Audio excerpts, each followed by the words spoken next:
Salutations tout le monde, j'espère que vous allez bien, en tout cas moi ça va super. Aujourd'hui je vous retrouve pour une petite vidéo unboxing manga qui va être extrêmement courte parce que j'ai commandé que quelques tomes. J'ai effectué une commande Fnac de quelques mangas qui venaient de sortir ce week-end.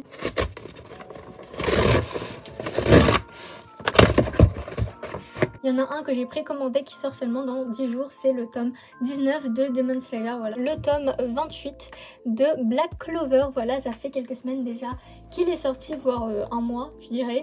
Très hâte de le lire parce que je suis à jour sur ce qui sort en France. Du coup hâte de voir ce qui se passe à la suite de l'arc des démons qui est incroyable. Et la couverture est trop belle aussi. Je sais pas quand est-ce que sort le tome 29 mais j'espère qu'il sort dans pas trop longtemps, genre vers Noël ce serait bien. Je me suis procuré le tome 30 de My Hero Academia qui est magnifique. Voir la couverture en vrai c'est encore plus impressionnant que de l'avoir vue sur Twitter. Elle est incroyable, genre vraiment je crois que c'est l'une de mes préférées de My Hero. Avec le My Hero Academia en bleu. Et il se passe des dingueries également dans ce tome. Je vais éviter de trop spoil parce que on est quand même au tome 30 et donc pour ceux qui sont pas à jour, voilà. Personnellement je suis à jour sur les scans de My Hero Academia, donc bon, cet arc là ça fait un moment que je l'ai lu en scan. Comme je vous ai dit, j'essaye de me prendre au maximum les tomes en papier quand ils sortent, donc là j'ai dû 27 au 30 et maintenant je vais tous me les prendre dès qu'ils sortent. Ensuite, pour terminer dans les nouveautés du mois, nous avons le tome 9 de la quête de 100 ans de Fairy Tail.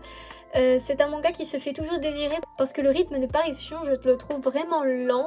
J'adore me replonger dans l'univers de Fairy Tail, donc j'ai très hâte de lire ce petit tome. Je vais très vite me le lire en tout cas. Et je crois que le tome 10 sort genre en mars, il me semble. Genre c'est dans ultra longtemps. C'est pour ça que je dis que la parution est vraiment lente. D'ailleurs on a eu l'information, il va y avoir un animé de ce spin-off, cette suite directe de Fairy Tail. J'ai très hâte de découvrir l'animé. J'espère ne pas être déçue parce que vraiment le manga pour l'instant je le trouve très qualitatif. Et on va terminer cette petite vidéo unboxing manga par un tome qui me permet de compléter un petit peu un trou que j'avais dans ma collection.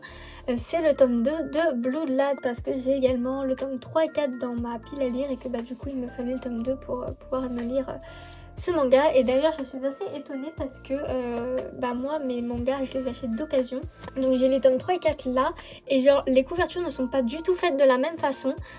Sur ces tomes là c'est tout lisse en fait et c'est un peu plus mat on va dire et granuleux, genre c'est moins brillant, je pense que ça se voit. Je sais pas, je pense que ça c'est plus, ça se rapproche des couvertures de Tokyo Ghoul un peu. Et j'aime bien la forme du manga. Cela c'est sûrement la première impression du manga. Du coup ça fait un peu bizarre d'avoir un tome du même manga avec des couvertures différentes, mais c'est pas grave. En tout cas il est plutôt sympathique et j'ai très hâte de me le lire, même si bon je pense que le premier arc c'est celui de l'animé et que je l'ai vu, donc je vais pas être très surprise quoi. Enfin voilà, cette vidéo va déjà s'arrêter ici. En tout cas si la vidéo vous a plu, n'hésitez pas à lâcher un pouce bleu, à la commenter avec vos mangas du moment, pourquoi pas, et à vous abonner si c'est pas déjà fait. Sur ce, moi je vous dis à la prochaine.